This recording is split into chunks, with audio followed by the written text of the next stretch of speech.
If I may ask one other question, are you worried? That's enough. That's enough. Mr. President, I was going to ask one of the other folks. That's enough. Pardon me, ma'am.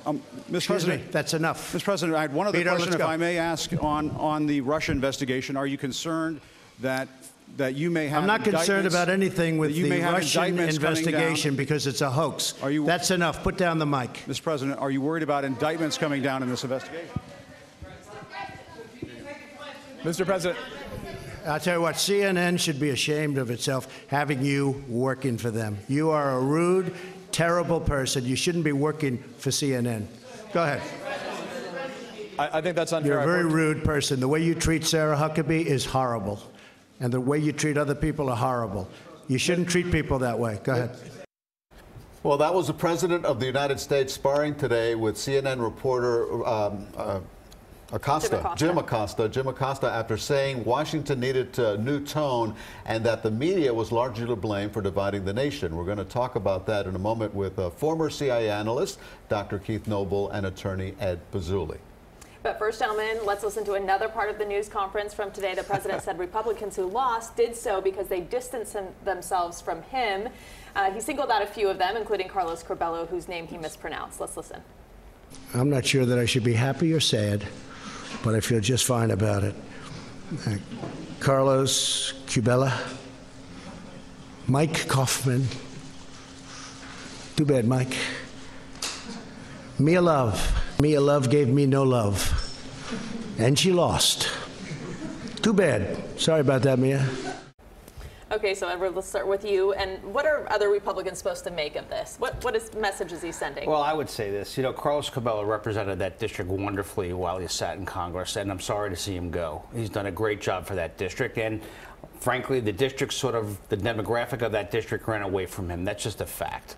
And so while the president can take some victories in what happened yesterday, because he did help gin up support, whether it's here in Fort Myers or Pensacola or around the country, I don't think he's correct in what he just laid out. Keith, let me ask you, there was something else that came up during this news conference that caught my attention where the president said that if Democrats investigate him, they better watch out. Better be careful because he can investigate them and he's better at it. What do you make of that? What kind of a threat is that, and what are we talking about here? So, Elliot, let me be very clear about this because there's a lot of demagoguing about the Democrats retaking the House and what's going to happen with the investigation. First and foremost, every Democratic senator, congressman, so on and so forth, has said that we want to see the outcome of the Mueller investigation. And then from there, we'll make a determination whether or not the president violated the laws of this country, and if he did, then they would pursue appropriate actions to include impeachment. When you look at the president's comments, it fits a mold of this president who wants to rule by fiat. In many ways, the president's actions that you saw today in that conference, and when you see with the rhetoric that he uses, is another attempt of a person that suffers from narcissistic personality disorder, and in his temperament, sees himself in similar ways to Vladimir Putin and other autocrats. This is not a, how can I say, a banana republic where the president gets to decide who gets penalized, who gets investigated. We have the rule of law in this country. And so part of the problem with this partisanship that the president always goes back to is he's looking to punish and divide. The same way that he looked to punish the CNN reporter, and also the same way that he's looked to treat other politicians. I got to share. Yeah, I have a different viewpoint. Look, you have Jerry Nadler, who is going to be in leadership now with the new Democratic Congress, point blank saying he's going to reopen investigations over President Trump's finances. And the investigations continue, and they continue. The Democrats have a real key fork in the road. They have to decide.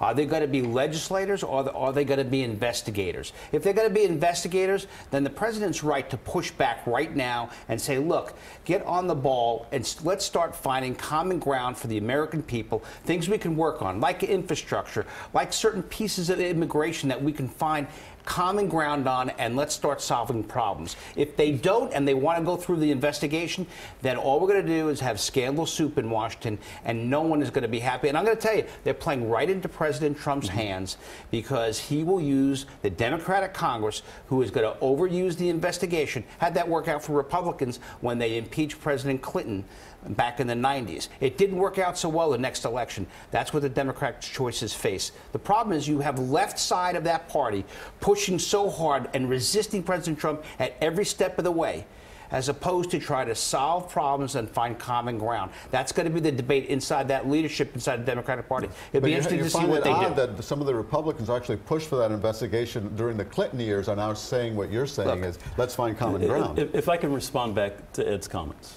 And again, this is not a political debate show where we're going to fight each other, but we have to be clear about the facts.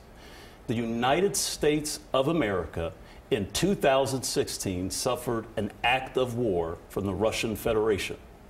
Now, I used to be a global expert on democratization, studied it around the world, traveled the world for this country. And when I tell you that the Russians worked to undermine the freeness and fairness of this election, it is the responsibility of every American, to include elected officials, to investigate it, to see what happened, to see who was complicit. Robert Mueller to date has indicted a dozen Russian and Americans who lied to the FBI about their involvement in that investigation. As a Democrat and as a proud American, as a member of the United States Navy Reserves, and as a former CIA intelligence official, I'm here to tell you this is not a witch hunt to punish the president for alleged acts that there is zero evidence. We're finding evidence all the time. And so the reason why Democrats go back to this, and other people, to include independents, is it's important for history and moving forward to future elections to see what was done and take appropriate measures to ensure that it never happens again. And to your point, I actually agree with you on the fact that if Russian or any foreign country goes ahead and tries to mess with our elections, that should be investigated and flushed out. The idea of a report coming down from a special prosecutor or a special investigator like Robert Mueller, right? Bottom line is there should be guidelines. No one has unbridled accountability. They've got to be accountable to the American people. The scope of that investigation, if it comes down and says the following: we were attacked by Russia purposely and willfully, and these are the things that we recommend that should happen. If that comes out, that's a great thing for America, and we should embrace that kind of report. But what you're seeing is that kind of investigation, instead of doing what you consider to be an American thing, it now becomes a partisan thing. And the Democrats have used that, or tried to use it, as a hammer over and over again, where there is no evidence of actual collusion between anybody from the Trump all of the administration intelligence and that. agencies? What about all of our intelligence agencies? You're talking about something different. There is evidence that Russia tried to impact things. The question is there collusion with the Trump administration? That is a much different question, and that question has zero evidence around it. Keith, let me ask you this, because we're running out of time. We just showed how divided we are. Correct. What can we do to try to close that divide? Elliot, that's an excellent question. And this is something that is very true for members of my party and really the country in general. And Ed and I were talking about this in the green room before. Florida is a balkanized state within a balkanized country. People, whether you're Democrat or Republican, you don't talk to each other anymore. We don't shop in the same grocery stores. We don't have the same friend circles. We don't talk about these issues in public, at school, in our synagogues, and we definitely don't watch the same programming.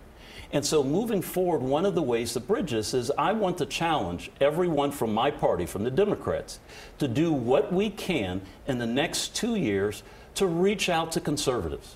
Reach out to that colleague at work that you didn't talk to politics about. Reach out to people who may disagree with you so that we can try to bridge these cultural, political gaps, because working on a base strategy, whether it's to the far left, to the far right, Ed, I agree with what you said. It's a recent strategy. It may help you in the near term, but long term, it's destructive for democracy, and it's not helpful for any party. Ed, you got the last word, but make it quick. The last word is really simple.